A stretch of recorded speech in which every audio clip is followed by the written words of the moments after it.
안녕하세요. 사연을 시작하기에 앞서 구독과 좋아요 부탁드려요. 감사합니다.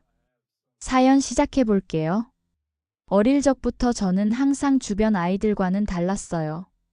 그들에게는 모두 엄마와 아빠라는 단어가 있었지만 저에게는 그런 단어들이 허공 속으로 사라져버린 말들이었죠. 유년 시절의 기억이라곤 차가운 고아원의 벽과 시설에서 함께 자라던 아이들의 얼굴뿐이었어요. 이건 내가 여기 왔을 때 가지고 있던 거야. 소중히 간직해. 10살 생일날 원장 선생님께서 작은 목걸이를 건네주셨어요. 독특한 모양의 펜던트가 달린 그 목걸이는 제게 유일하게 남겨진 과거의 흔적이었죠. 그날부터 저는 그 목걸이를 항상 목에 걸고 다녔어요.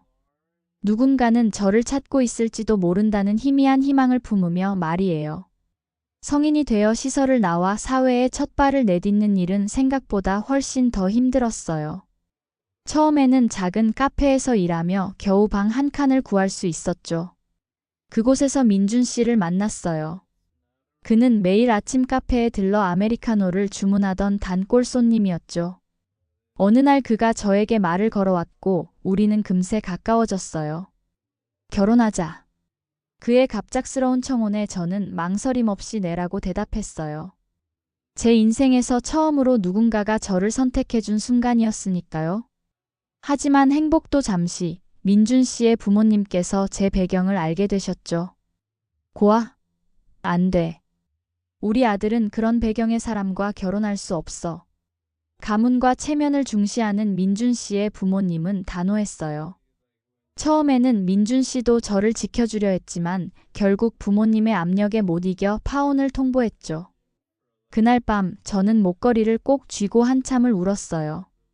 세상에 저 혼자라는 느낌이 다시 한번 제 마음을 짓눌렀으니까요. 파혼 후 저는 더 이상 그 카페에서 일할 수 없었어요. 민준 씨를 마주치는 것이 너무 고통스러웠거든요. 그렇게 새 직장을 찾던 중 라 벨라라는 고급 이탈리안 레스토랑에서 구인 공고를 보게 되었어요. 숙식 제공의 급여도 나쁘지 않았죠. 경력은 없지만 열심히 배우겠습니다.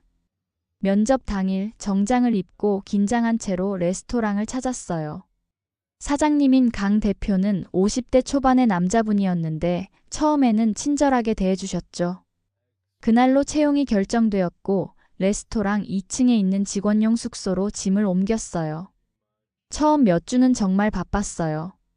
주방 보조부터 홀 서빙까지 다양한 업무를 배우느라 정신이 없었죠. 하지만 점차 적응해가면서 이상한 점을 느끼기 시작했어요. 강 대표가 종종 저를 불필요하게 부르거나 업무 지시를 할 때면 어깨나 팔을 만지는 경우가 많아졌거든요. 오늘 머리 예쁘게 했네. 손님들이 좋아하겠어. 어느 날 강 대표는 제 허리에 손을 올리며 귓가에 속삭였어요. 불쾌함에 몸이 굳었지만 일자리를 잃을까 두려워 참았죠. 하지만 상황은 점점 악화되었어요. 사장님 죄송하지만 불편합니다. 몸에 손대지 말아주세요. 결국 용기를 내어 말했을 때 강 대표의 얼굴이 순간 일그러졌어요. 그 후로 저에 대한 태도가 완전히 달라졌죠. 주방에서 가장 힘든 일을 시키고 사소한 실수에도 큰 소리로 꾸짖었어요. 다른 직원들 앞에서 모욕을 주기도 했고요. 넌 왜 이렇게 쓸모없니? 고아 출신이라 제대로 된 교육도 못 받았나? 강 대표의 말에 가슴이 무너져 내렸지만 갈 곳이 없었기에 참고 또 참았어요. 그렇게 하루하루가 지옥 같았죠. 매일 아침 5시에 일어나 새벽 준비를 시작했어요. 다른 직원들보다 2시간 일찍 출근하라는 강 대표의 특별 지시였죠.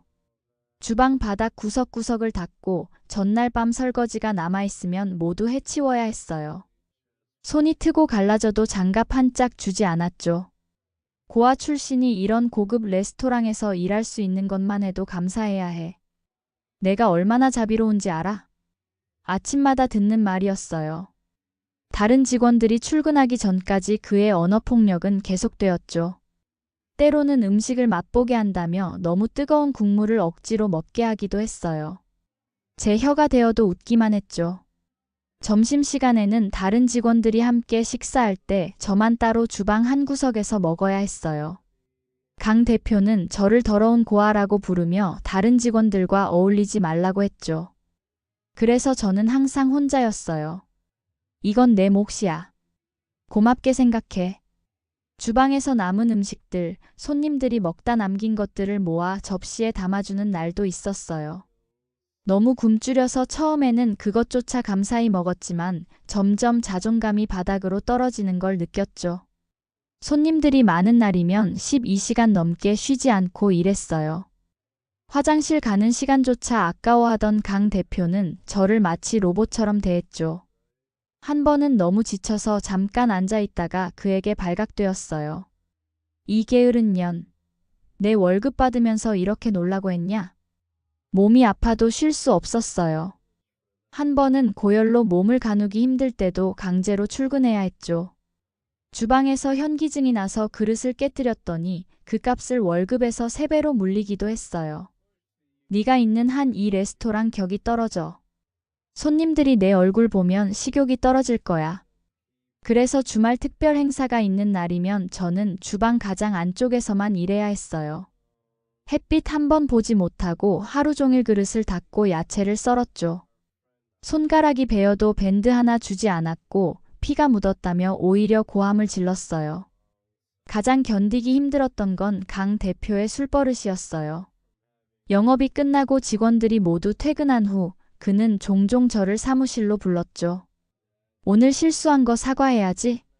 한 잔 마시면서. 술을 거절하면 다음날 더 심한 괴롭힘이 기다리고 있었어요. 어쩔 수 없이 술을 마시면서도 그의 손길을 피하느라 진땀을 흘렸죠.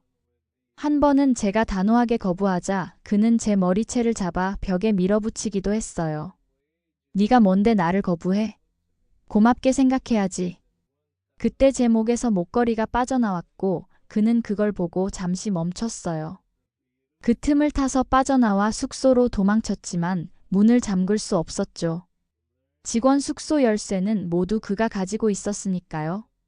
그날 밤 저는 침대 밑에 숨어 새벽이 올 때까지 떨고 있었어요. 다행히 그는 오지 않았지만 그 공포는 오랫동안 저를 괴롭혔죠. 그러나 인내에도 한계가 있었어요. 그날은 평소보다 손님이 많은 금요일이었어요. 저는 주방과 홀을 오가며 정신없이 일하고 있었죠. 아침부터 제대로 된 식사도 하지 못하고 물 한 모금 마실 시간도 없었어요. 그때 제가 실수로 와인 한 병을 떨어뜨렸어요. 소리를 듣고 달려온 강 대표는 저를 주방 안쪽으로 끌고 갔어요. 이런 병신 같은. 이게 얼마짜리 와인인 줄 알아? 내 몸값보다 비싼 와인이야. 갑자기 그의 손이 제 뺨을 강하게 내리쳤어요. 순간 머릿속이 하얘지면서 눈물이 왈칵 쏟아졌죠. 귀에서는 웅웅거리는 소리가 들리고 뺨은 불에 데인 것처럼 화끈거렸어요. 죄송합니다. 정말 죄송합니다. 간신히 목소리를 짜내며 사과했지만 그는 멈추지 않았어요. 네가 번 돈으로는 평생 갚을 수도 없어. 이런 걸 직원으로 받아준 내가 등신이지. 머리채를 잡아 흔들며 소리를 질렀어요. 고통스러웠지만 저는 아무것도 할 수 없었죠. 다른 직원들은 모두 피하거나 모른 척했어요. 그들도 똑같은 상황이 되는 걸 두려워했으니까요. 돈이 없으면 다른 방법으로 갚아야지. 오늘 밤에 내 사무실로 와. 그의 끔찍한 속삭임에 온몸이 얼어붙었어요. 무릎을 꿇고 사과하는 저를 향해 그가 다시 손을 들어올리려는 순간이었어요. 잠깐만요. 차분하지만 단호한 목소리가 들렸어요. 중년의 우아한 여성 손님이 저와 강 대표 사이에 서 계셨죠. 손님, 지금 직원 교육 중인데 무슨 일이시죠? 강 대표가 당황한 듯 말했지만 여성은 개의치 않고 제게 다가왔어요. 이 목걸이. 어디서 났어요? 그녀의 시선이 제 목에 걸린 목걸이에 고정되어 있었어요. 저는 떨리는 손으로 목걸이를 만지며 대답했죠. 고아원에 들어갈 때부터 가지고 있던 거예요. 그녀는 천천히 자신의 목걸이를 꺼내 보여주었어요. 놀랍게도 제 것과 똑같은 모양이었죠. 단지 색상만 다를 뿐이었어요. 이건 세상에 단 2개밖에 없는 목걸이에요. 하나는 내가, 하나는 내 딸이. 그녀의 목소리가 떨렸어요. 그 순간 시간이 멈춘 것 같았죠. 그녀는 제 얼굴을 양손으로 감싸며 유심히 들여다보았어요. 미영아, 너구나. 내 딸, 미영이. 저는 혼란스러웠어요.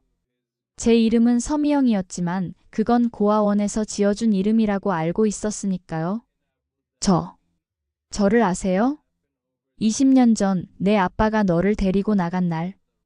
그날 이후로 계속 찾고 있었어. 그녀는 저를 꼭 껴안았어요. 따뜻한 품에서 익숙한 향기가 났어요. 기억할 수 없는 향기였지만 제 몸은 기억하고 있었던 것 같아요. 그렇게 우리는 서로를 부둥켜 안고 한참을 울었죠. 임신 당시 18이었던 어머니는 부유한 가정의 외동딸이었다고 해요. 아버지와 비밀 연애 끝에 저를 낳았지만 제가 4살이 되던 해 아버지는 저를 데리고 도망쳤고 어떤 사고로 돌아가셨다고 해요. 그 과정에서 저를 잃어버렸던 거죠. 어머니는 그 후로 계속 저를 찾았지만 단서가 없었대요. 오직 희망을 놓지 않고 20년을 기다리셨던 거예요. 이 아이가 여기서 어떤 대우를 받았는지 모두 들었어요. 어머니는 강 대표를 향해 차갑게 말했어요. 그는 당황한 듯 변명을 늘어놓기 시작했죠. 오해입니다, 손님.